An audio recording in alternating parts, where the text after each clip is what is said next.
Hello there, friends, and welcome back to more Bravely Default. Last time, we put the Orichalcum inside of Grandship's engine room after a crazy fight with the Behemoth. And, well, Grandship can fly now, allowing us to scale the mountains over Eternia and pretty much go anywhere we want in the world. It's pretty crazy. We didn't really get to see much with it at the end of the previous episode, so let's go ahead and talk about it real quick. So, Grandship, as the description of it said, you can go anywhere in the world now. You can go back to Eisenberg, Ansheim, and Florum, or even Caldisla if you want to. And there's nothing barring your way. There's no random encounters up in the air, and there's no mountains that can block your path anymore, which means we can even see a little bit of what we might see in Eternia. And we can also just drop off onto the sea and head back into the Echelot. And if we want to go back into Grandship, we can just push the button on the bottom screen menu there, and we're back into Grandship. But we can also tap on the Grandship icon again and enter the airship. This will put us into the bridge of Grandship, where we can talk to Dats and Zats, the proprietress, and utilize Grandship's shops, and even save our game over here. Now, I haven't utilized the inn since our battle with the Behemoth, so I am actually going to go ahead and heal up. And we can see that Dats is running the inn now, which is a pretty cute detail, as all of the villagers of Grandship have abandoned ship at this point. It's really cool, and there's some extra details on Grandship's design and art, as you can kind of see a little bit in the background here. You can see the engine smoke rising from these pipes. It's really, really cool to show. It really does show the fact that you are in the air flying around, and you can see the clouds rushing through the sky. It's really awesome that they. This attention to detail here. There isn't anything new within the tavern itself. It's just the proprietress here alone with, I guess, the smoke of the candles, which is a little depressing, but hey, I mean, she's got Death and Zats to keep her company. There isn't anything new here in Grandship. If you want to go back into the engine room and grind mobs, you can, but it's just really cool that, you know, you have this kind of base of operations now. But before we go and land back in Eternia, I do want to go ahead and take a look-see at Narende Village. So we got access to the special move parts, Dragon Slaying, Cure Stop, and Stop Resistance up. And some trader gifts, and combat item gifts, and compound shop gifts. How exciting. Alright, I think today we're going to spend our time upgrading the Valley Parts shop for the special move parts 5 turns on the buff bonus, and the BP bonus level 2. This is, while not the final upgrade of the Valley Parts shop, it is the final upgrade regarding special moves that you can get from this shop, and which I'll go into detail once we are finished upgrading this one. But 59 minutes and 24 seconds. Whew, okay. And with that little detour right there, let's take off. There is one more feature that Grandship has outside of manual control and going inside of it, and there is the autopilot feature. If we utilize the autopilot feature, it's basically I wouldn't say it's a fast travel, it's basically you can designate where you want Grandship to go, and it'll just fly there. So if we want to go to Ansheim, for example, we can go to, let's go to Ansheim proper. So we can travel to Ansheim, and we will be immediately transported to it. It's basically a fast travel. I don't know why I said it's not really fast travel, because it really is. I just was like, oh, well, you navigate the menus and whatnot. But I'm here in Ansheim for a very specific reason. I want to buy a few things here. For, mostly these star pendants. We only have one of these, but I want to buy 3 more. We won't be utilizing them this episode, but I do want to go ahead and grab those while I still can. I think that's everything here, though. So, we're gonna utilize the autopilot function once more and head back to Eternia. Technically, because we haven't officially landed in Eternia in terms of like finding an area, we can't really fast travel to it. But the closest place would probably be Starkfort, so we'll just go to Starkfort and go from there. So then we can just fly up north and land back down right here. And if we take this little loop, as the gate to the city was blocked off, we have a nice little visitor here. I would suggest you save your game if you haven't already. I do want to go ahead and equip something. I'm going to put the... What do I have? Do I have one? I have 2 ice charms. I'm going to go ahead and put 2 ice charms. One on Ring-a-Bell, and I'm going to put another one on... I'm going to put another one on Anyes. I want my support characters staying alive for this. So if you have ice charms, go ahead and equip those. I would highly recommend that. And then I'm going to save up once more. And let's go say hi. This is a nice little welcoming gift to Eternia. This is the Ice Golem, the strong physical attacker that also specializes in utilizing water-based attacks. So, of course, having ice charms is very useful here. We're going to go ahead and default and let Ring-a-Bell do a nice little examine there. Actually, let's have Anyes set up a physical defense up, and then we'll have Ring-a-Bell examine and everyone else default. Slow down time here. Blizzard Blast. That is a group-wide ice-based attack that hits pretty hard. Weakness is fire, inorganic, and 60,000 HP. That's not bad. So let's go ahead and set up our Fyra sword magic there, and then we'll set up another... Actually, let's set up a speed bonus so that we can potentially outspeed our mans here. And then Ring-a-Bell, you're going to go onto the Blood Shield setup. And then Tiz, let's go ahead and lower his... let's go ahead and actually provoke him. Okay, there's his physical attack right there with a slow parry. Thank you, Anyes. Provoke, which isn't going to do anything this turn, but thankfully, hopefully due to the speed boost, we should be able to outspeed him from this point onwards. I am going to default again. I want to be able to do a little bit more damage immediately. And then let's raise everyone's physical attack now with Anyes. And then we'll have Ring-a-Bell heal again.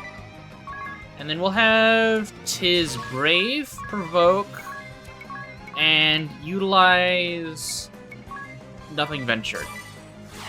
There we go. Provoke. That got his attention. There's the Blessing. There's the attack, but Nothing Ventured's going to counter. 3,200 damage. Pretty solid damage. And then we're going to have Idia. Let's just have her attack 3 times. That seems about right. And then we'll have Anyes re-up our physical defense boost. Ring-a-Bell, you're in a fairly decent spot. I don't think we're going to really worry about damage just yet. So let's go ahead and compound maybe a... Let's compound 2 Phlogistons together to make a bomb arm. And then Tiz, we're going to do... Let's go ahead and just provoke again. And we won't have Nothing Ventured, but that's okay. Some solid damage here from Idia. The 2 crits. Oh, man. Okay. Just provoke. Bomb arm. 3,300 damage. Oh, the crit counter. Okay. Let's go ahead and have her default. And we're gonna re-up our speed again. We're gonna have Ring-a-Bell heal up. And then we're gonna have Tiz default. Get this heal out, because I feel like, yeah, he's gonna do a Blizzard Blast. I wanted to make sure we were healthy for that. I'm looking at Idia's special here. She can do all of these. Okay. Let's go ahead and apply Moon Shadow. And then we'll just attack. And then Anyes, we will reapply our physical attack bonus. We're kind of going to put on our little cycle there. And then I'm gonna go ahead and have him default again. Here's Moonshatter. We're gonna speed up things from this point onward. This guy, the Ice Golem, doesn't really have any major gimmicks, and he can even be stopped, as we just saw right there.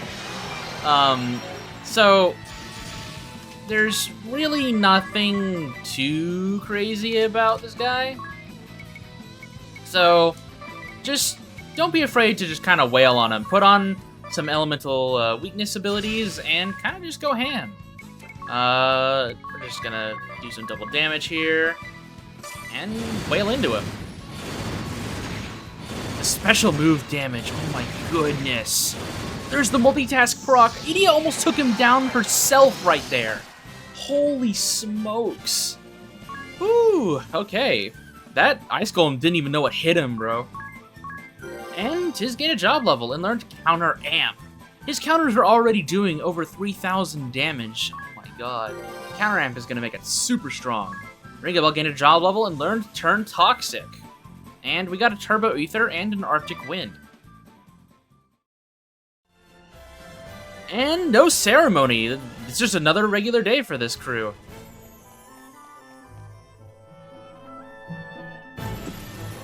I've another report, Lord Marshal. The Wind Vestal and 3 others have been sighted leaving that enormous vessel. They've already fought their way through Frost Peak Passage and are now approaching the city. Have we received word from the forces deployed to the various lands? I'm afraid there has been no reply from any quarter. Then there is no hope of reinforcements. Shut the valve for the white magic cables. Surely you don't mean that, Lord Marshal. It could very well have a serious impact on those receiving treatment in the city. There is naught else to do. Should the tower be destroyed, the linked cables place the Earth crystal in jeopardy. Order all defensive units to intercept the Wind Vestal at the 3 passages from the city. Yes, your lordship.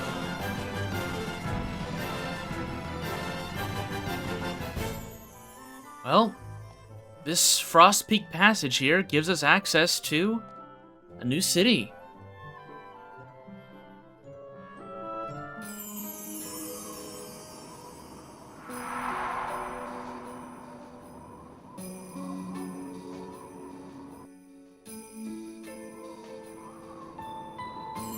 So, Edea, this is the land of your birth. It is.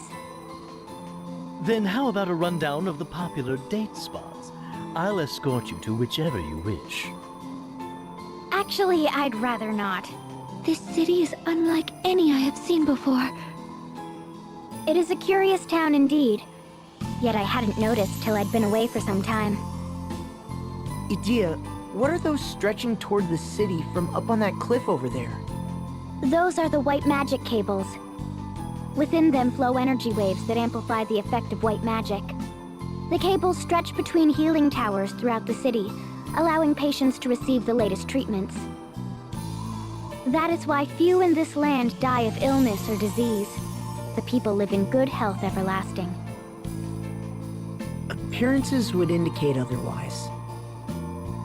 Waves that amplify the effect of white magic. Is such a thing truly produced here in this land? Well, the more precise term would be extracted rather than produced. Before I left Eternia, I was thankful for their beneficence. I harbored not a doubt in my mind. But now... Edea, from where does this cable... Edea? I thought that might be you!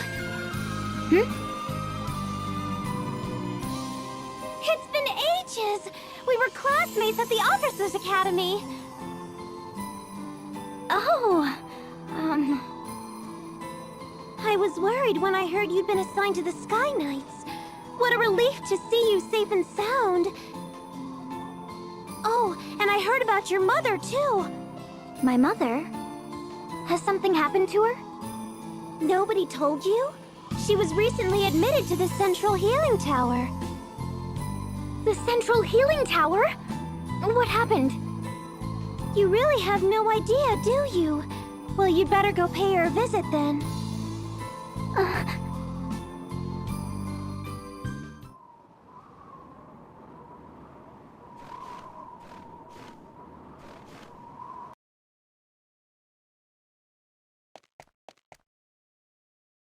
We're all grateful to the Grand Marshal for building these facilities.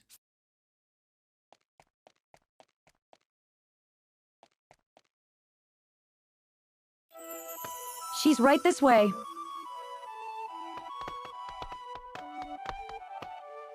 Mother!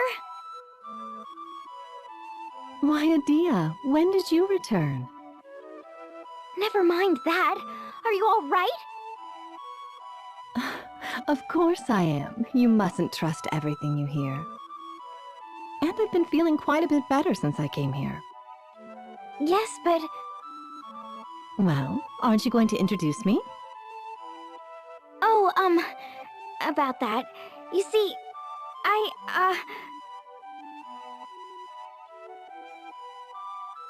am Adia's mother, Mazer Lee. Thank you for looking after my daughter.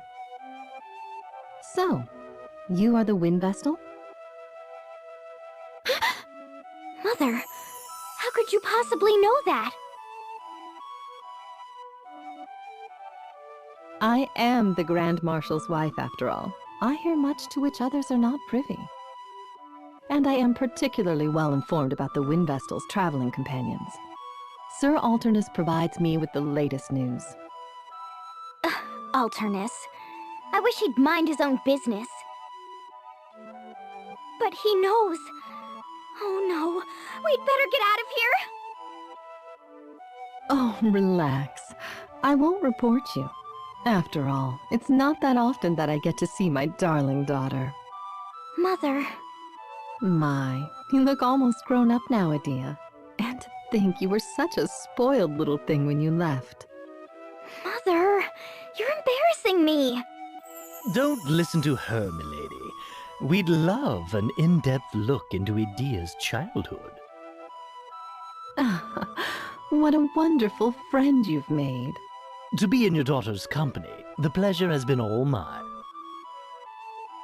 You stay out of this, Ring-a-Bell.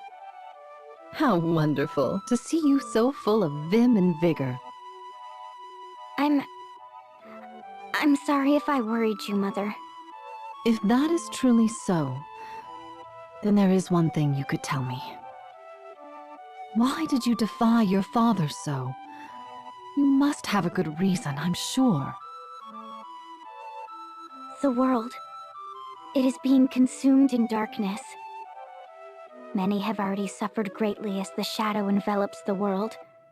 Tis here counts among them.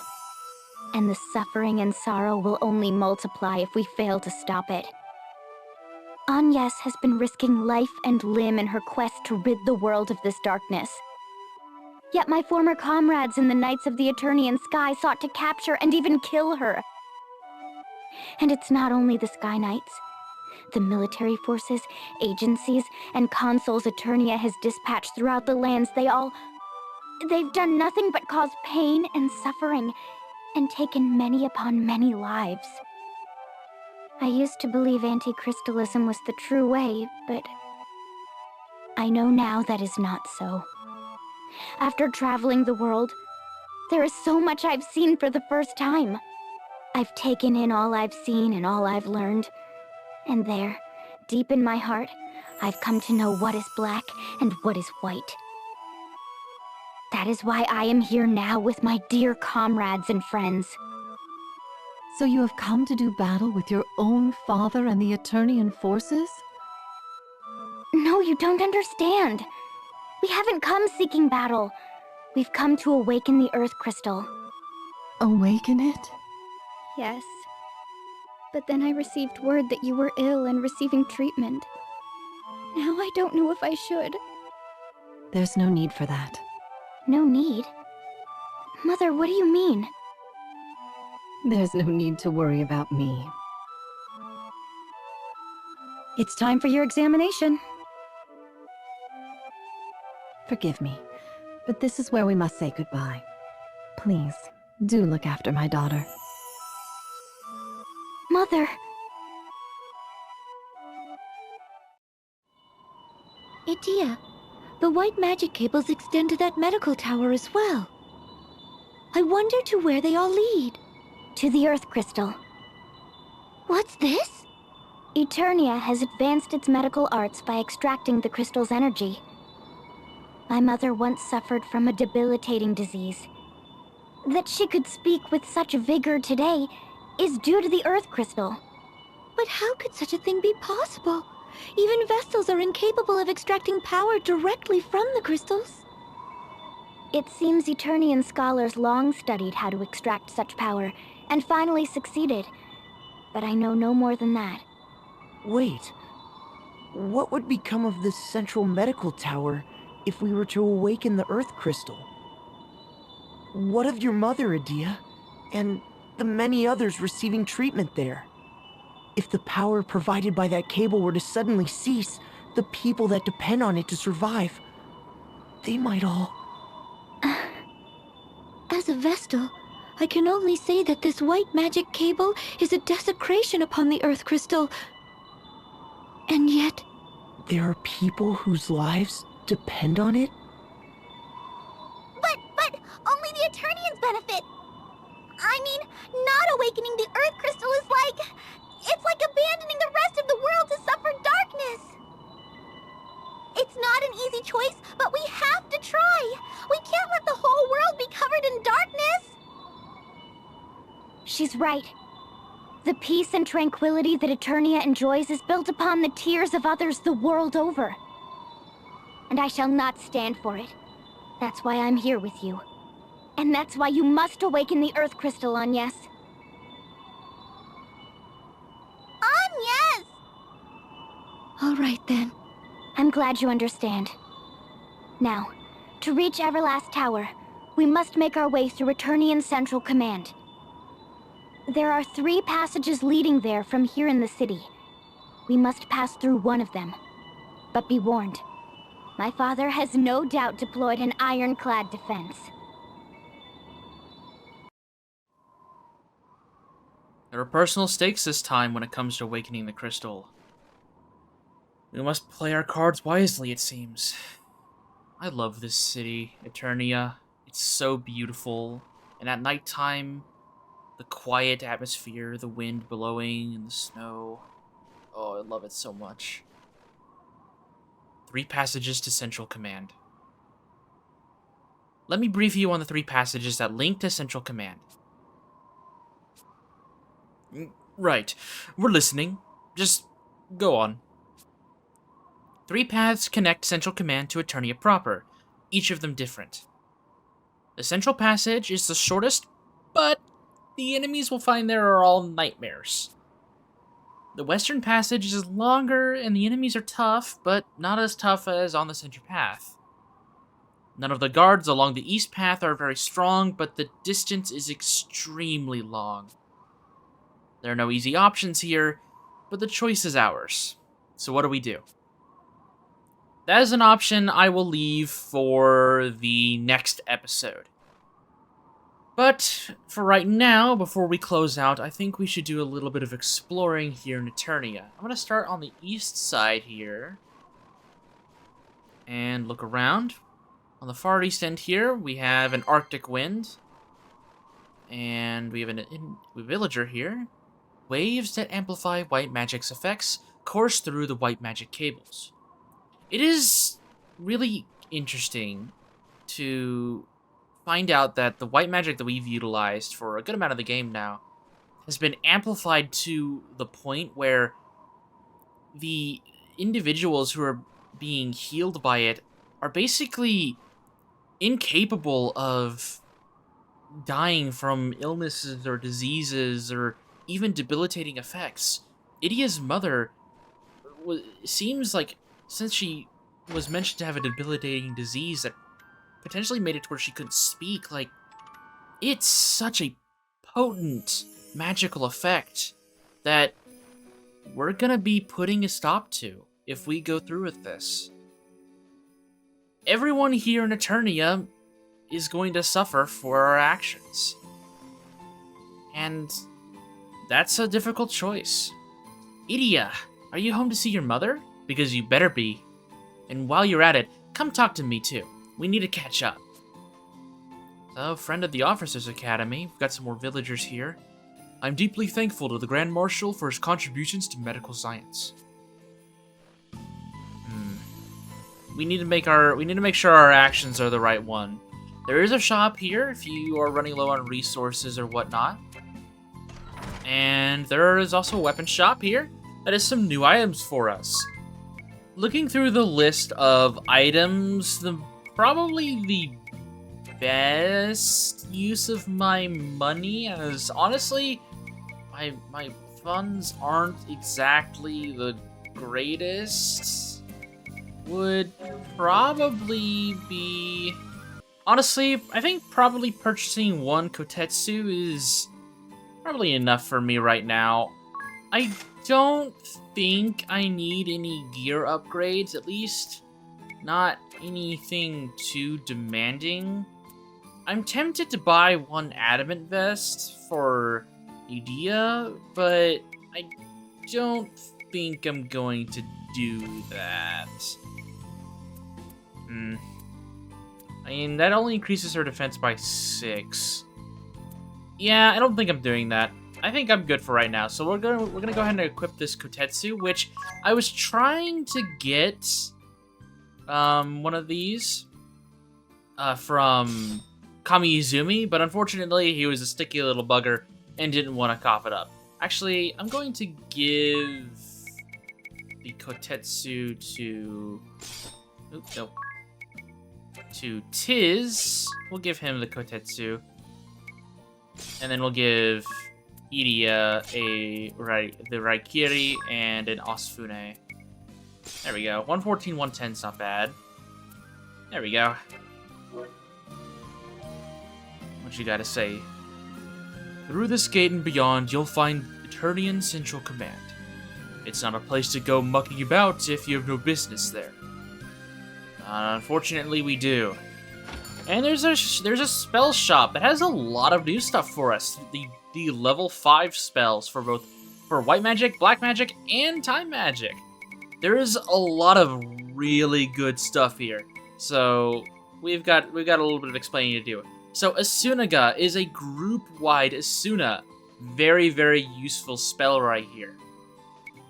Kurada is just a stronger form of Cura. And this is probably my favorite cure spell in the game, as it's just a little over 20 MP, which means it's not super duper expensive, but it's also very potent. So I like spamming this one a lot. Unfortunately, we don't have any job level 5 white mages on our team. Well, we don't have any level 5 white magic or black magic users in the team right now, so this is not something we can really utilize right now. There is Eroga, which will allow users of white magic to do a little bit more magical damage, which is really, really nice. And since Wind is also sort of a difficult magical ability to get your hands on, so Eroga is really useful there. And then the black magic, you get the level 5 spells are Firaga, Bozaga, and Thundaga.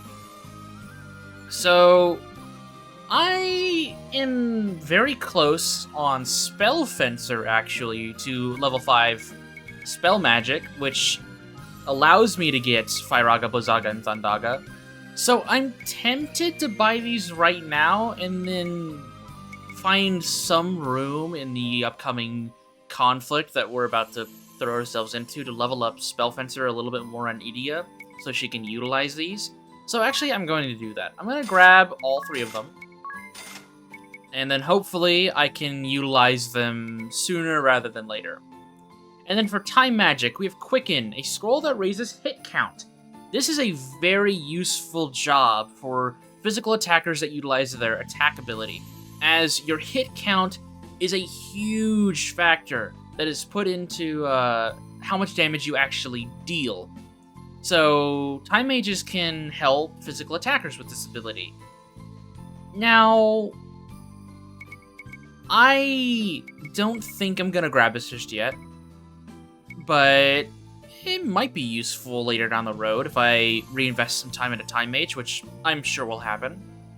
And then there's also Stomp, which we saw actually against the Ice Golem for the one turn he was alive during its effects, but it stops an enemy for a few turns, where they won't generate BP, they can't attack, and they can't default either. So it's a very potent ability. And status effects will still apply during it, so if you poisoned an enemy and they're stopped, they'll still get poisoned. And then there's Quagga, which is the strongest form of the Earth attacks, which, again, very useful, especially Time Mages who have high magical attack potential. So this is very useful. But I won't be grabbing any of these just yet either, as my Time Mage isn't high enough level. But that's Eternia. That's our stakes here in Eternia as well, and we also have our next plan of action. We've got a few choices on how to proceed to Eternian Central Command. And so, next time on Bravely Default, we're going to determine where we want to go, how we want to tackle these things, and hopefully make it to Eternian Central Command. So, with that said, I'll see you soon.